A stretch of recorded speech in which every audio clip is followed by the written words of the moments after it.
गरीब साध साध सब नेक हैं, आप अपनी ठोरे, जो सतलोक ले जावेंगे वो साधु कोई और।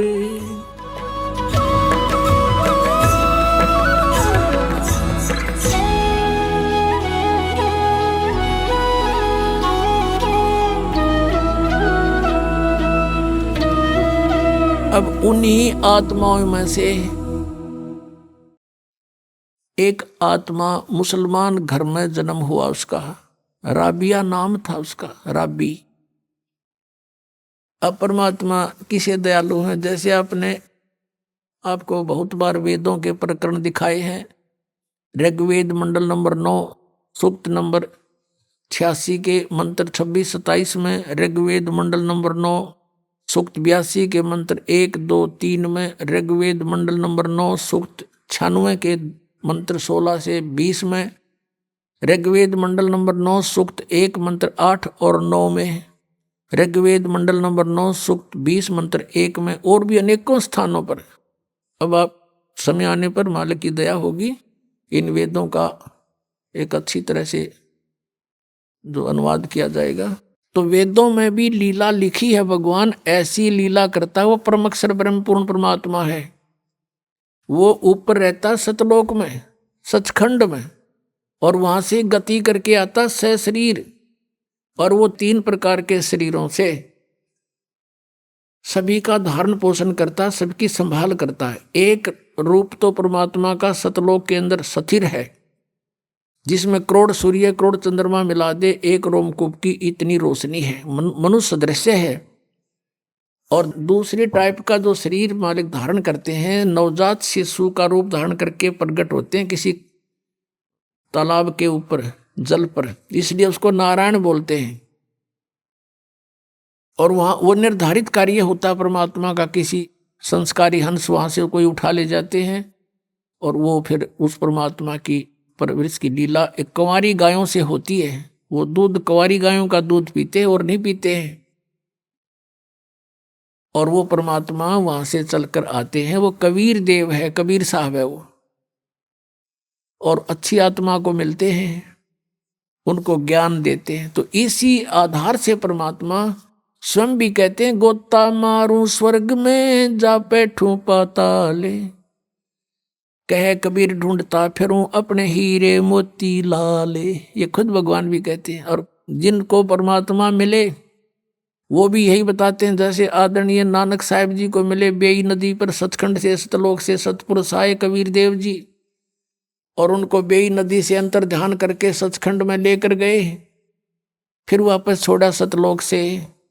उन्होंने आते ही नौकरी त्याग दी, एक नवाब के यहाँ नौकरी करते थे, और फिर परमात्मा की खोज में बनारस पहुंचे। और जहाँ देखा था ऊपर भी सतलोक में परमात्मा एक जिंदा महात्मा के रूप में आकर नानक साहिब जी को ऊपर लेकर गए थे। अब उसी रूप में परमात्मा सतलोक के अंदर विराजमान, उसी शकल में, और उसी रूप में जुल्हे का काम कर रहे बनारस में, काशी में।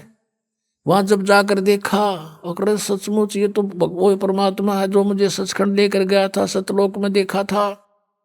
तब कहा था, फाई सूरत मलुकी वेश ए ठगवाड़ा ठगी देश खरा सियाणा बोता बार, ये दानक रूप रहा करता रे। अब फिर नानक जी की कोई ना सुने, वहाँ जुला इकट्ठे हो गए, न कहीं पंजाब था, कहीं बौड़ी बौड़ी बात करे, इस नीरू के पुत्र ने भगवान बतावे। अब कहने का भाव ये है कि जो लीला वेदों में लिखी है कि वो परमात्मा सतलोक से चलकर आता है और यहाँ पृथ्वी पर प्रकट होता है, अच्छी आत्माओं को जा जाकर मिलता है। आदरणीय मुलुकदास जी को मिले, आदरणीय दादू साहिब जी को मिले, आदरणीय गरीबदास साहिब जी को मिले, आदरणीय घीसा दास साहिब जी को मिले, गांव खेकड़ा जिला मेरठ उत्तर प्रदेश में। आदरणीय गरीबदास साहिब जी को मिले, गांव छुडानी जिला झज्जर हरियाणा पे। और गरीबदास जी ने कहा था कि सर्व कला सतगुरु साहिब की हरियाए हरियाणे नू, तुम कहते हो भगवान हमने पाया को नहीं, निराकार है, मैं कह रहा हूँ हरियाए हरियाणे नू। गरीबदास जी कहते हैं, मैं कह रहा हूँ हरियाए हरियाणे नू। परमात्मा यहाँ आए थे हमारे पास, जब तक हरियाणा बना भी नहीं था, ज्वाइंट पंजाब था, और उस शब्द बोले गए हरियाए हरियाणे नु परमात्मा के वचन से यू अलग क्षेत्र हरियाणा बन गया। नहीं तो आज हम इस वाणी को कैसे स्पष्ट करते कि हरियाए हरियाणे नु, तो ये हरियाणा क्षेत्र बना दिया मां, लेकिन बनवाना ही था ये। उनके कहते हैं साध वचन पलटे नीचे पलट जा ब्रह्मांड। अब जो प्रसंग चल रहा है वहीं आते, इसी आधार से परमात्मा उस लड़की को मिले राबिया को जाकर के। 12-13 वर्ष की लड़की थी, खेतों से चारा लेकर आ रही थी। परमात्मा वहां एक कुएं पर बैठ गए, लड़की भी बैठ गई, क्योंकि पिछली आत्मा जो होती है, कहते हैं साधु दर्शन राम का और मुख पर बसे सुहाग, दर्श उन्हीं को होते हैं जिनके पूर्ण भाग। कबीरा साधु दर्शन का साहिब आवे याद, वो है समय लेखे में बाकी का समय बर्बाद। अब आत्मा साधु संत को देखकर बड़ी खुश होती है कि भगवान इन संतों के रूप में ही आता है। वो लड़की बैठ गई, परमात्मा के ऊपर तरफ देख कर एकदम आसक्त ऐसी होगी, खिंचाव सा बना कि तो महात्मा है कोई। तो उससे प्रश्न किया कि आप कौन हो, कहाँ से आए हो? तो परमात्मा ने कहा बेटी मैं अल्लाह अकबर हूं। अब लड़की ने सोचा अल्लाह अकबर है आपको, आप सचमुच? हाँ मैं बेटी मैं खुद खुदा हूं। तो कहने लगे आप यहाँ किस लिए आए हो? कि मैं आपके लिए आया हूं बेटी, आप साधना गलत कर रहे हो, आप सच साधना कीजिए। आप जो मुसलमान धर्म के अंदर साधनाएं करते हो ये साधनाएं पाप की हैं, मांस काट खाते हो, हैं तुम ईद बकरीद मनाते हो, ये साधनाएं नहीं अच्छी नहीं है तुम्हारी। वो कहने जी हम नमाज करते हैं। नमाज तो अच्छी बात है, वो तो प्रार्थना है प्रभु की, लेकिन करती किसकी हो?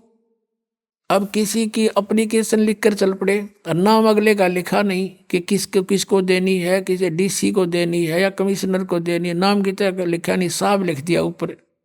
अल्लाह कहो साहब कहो तो कौन सुनेगा तेरी एप्लीकेशन ने? या नमाज तुम करते भी हो तो तुम भगवान किसके नाम भेज रहे हो? ये क्यों? तो बेचून अल्लाह है बेचून है, फिर तारी तुम्हें क्या मदद करेगा? वो बेचून है तो निराकार है। तो लड़की वो तो मालिक के सामने इस अज्ञान का कहाँ ठिकाना है।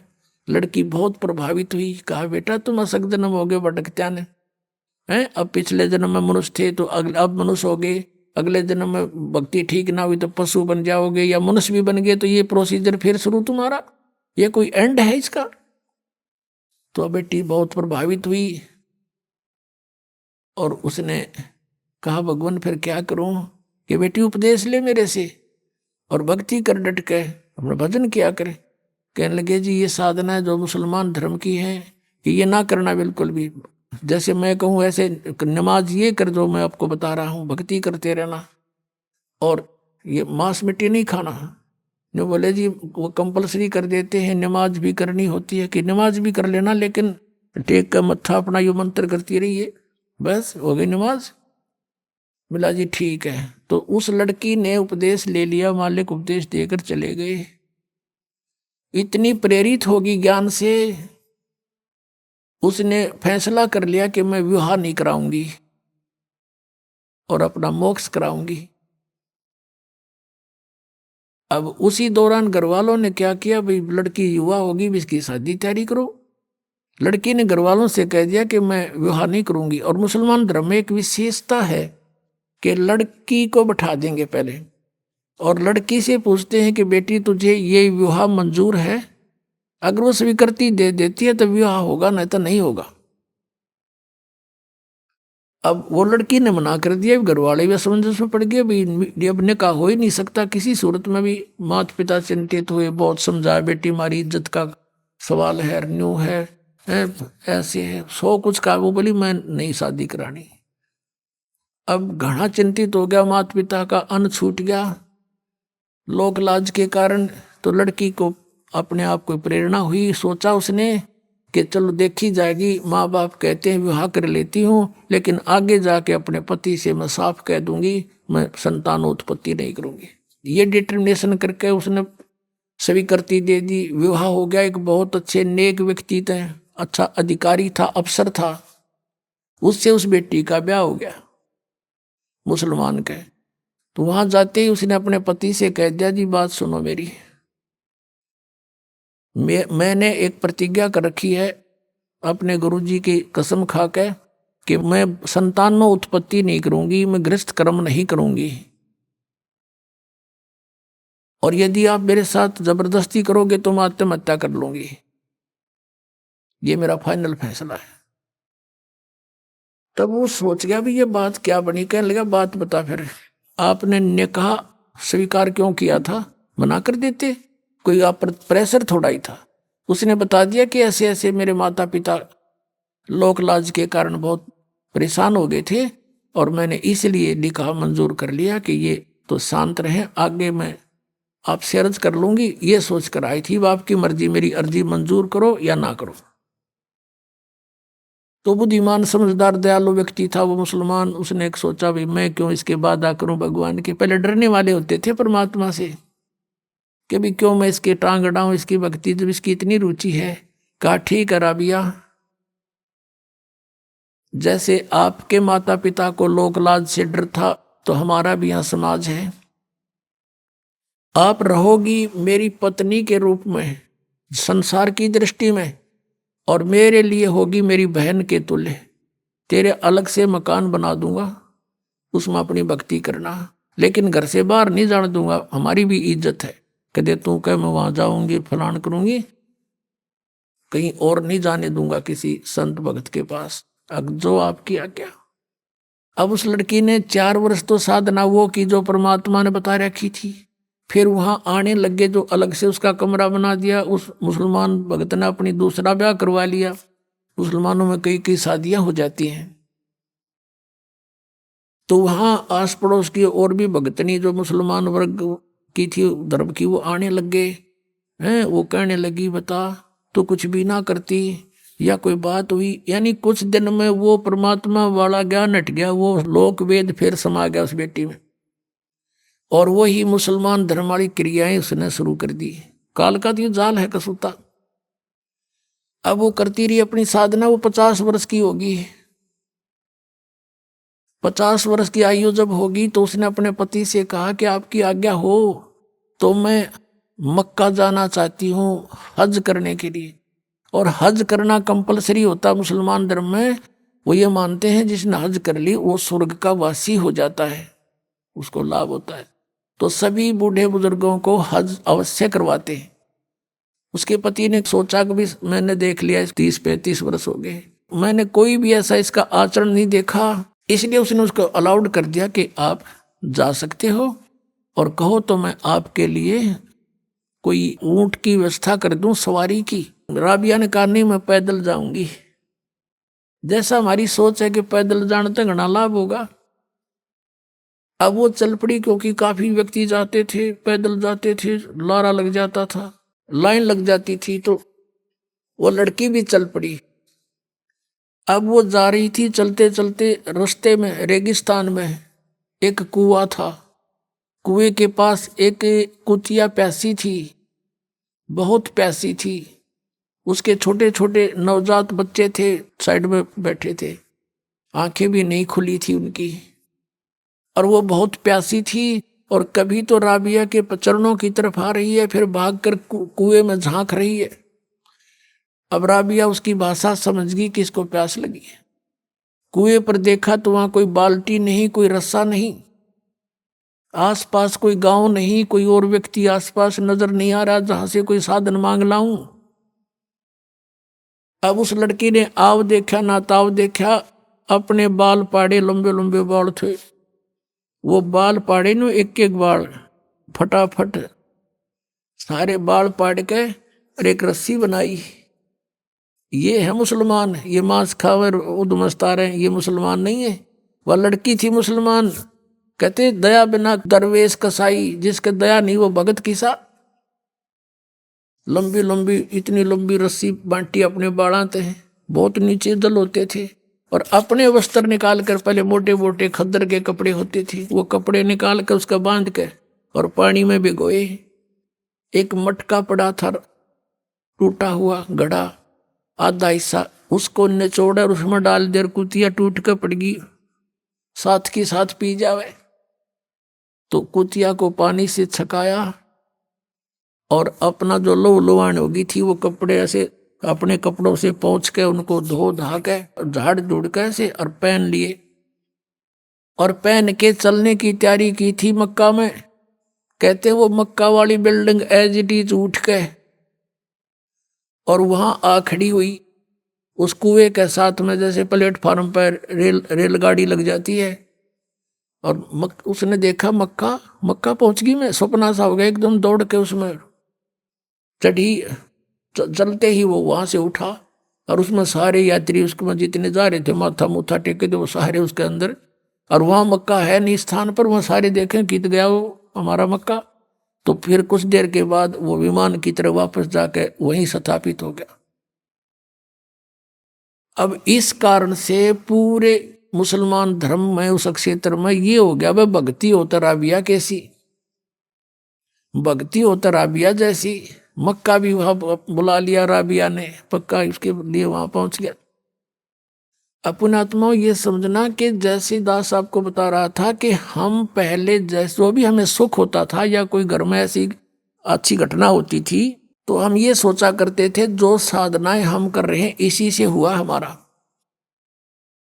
और ये थे पिछले पुण्य, उन पुण्यों से उसके अंदर दया हुई, दया से उसमें इतनी हिम्मत आई कि बाल पाड़ दूं, पाड़ के दिखाओ 4 बाल आप,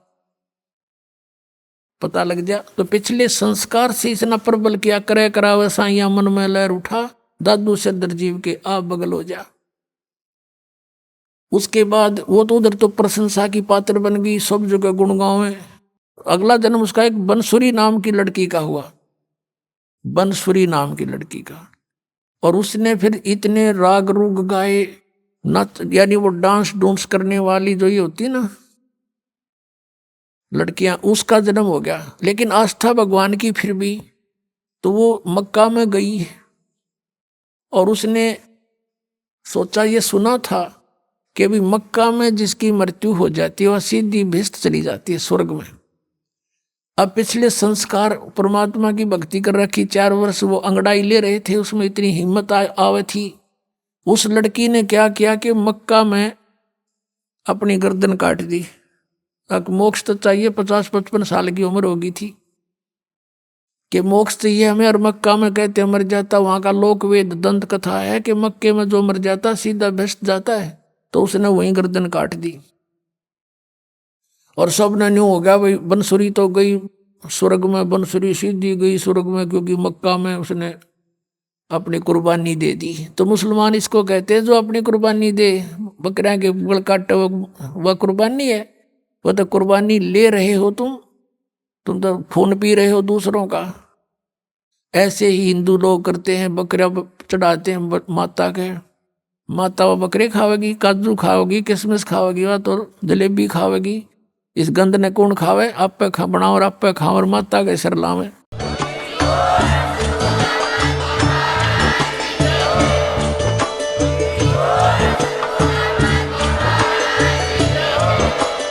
आप सुन रहे थे जगत गुरु तत्वदर्शी संत रामपाल जी महाराज जी के मंगल प्रवचन। अधिक जानकारी के लिए विजिट कीजिए हमारी वेबसाइट www.jagatgururampalji.org। संत रामपाल जी महाराज जी के शुभ आशीर्वाद से पूरे विश्व भर में 500 से भी ज्यादा नाम दीक्षा केंद्र हैं, जिन पर संत रामपाल जी महाराज जी द्वारा ऑनलाइन निशुल्क नाम दीक्षा दी जा रही है। अपने नजदीकी नाम दीक्षा केंद्र का पता करने के लिए संपर्क करें 8222880541।